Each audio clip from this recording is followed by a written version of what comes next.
বলেন ঠিক ওইভাবে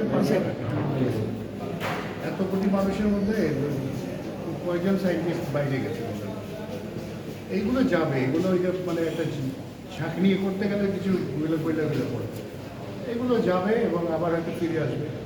এটা নিয়ে অত ভয় পাওয়ার কোনো কারণ নেই। আমার দেশে যে ছেলেগুলো আছে এদের ব্রেনকে কাজে লাগাইতে পারলে আমার সেক্ষেত্রে এখন যে সব উদ্যোগ নিচ্ছেন তো এইগুলো তার জন্যই ব্যবস্থা করা আর কি এটা তো ফিজিক্যালি দেখছেন।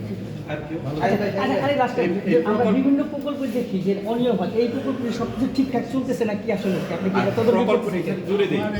আমার এখানে পরিষ্কার একটা কথা যে এখানে কেউ চুরি চামারি করতে পারে না। আমার এত বছরে যে আজকে 16 বছর চলছে, আমার ভাই উল্টা যা বেতন পাই তার চেয়ে বেশি খরচ হয় মানুষকে সাহায্য করা অমুক করা এগুলো করে। আমি এটাকে মনে করি যে এটা একটা এবাদতের মতো।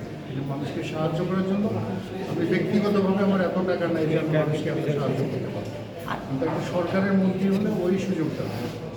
এখানে টাকা কামানোর তো প্রশ্ন ওঠে, তাই না? একটা জীবনে একটা মানুষ এই মানুষের জন্য দেশের জন্য সবচেয়ে বেশি কিছু করার সুযোগ এখানে ওইটুকুই মনে হয়।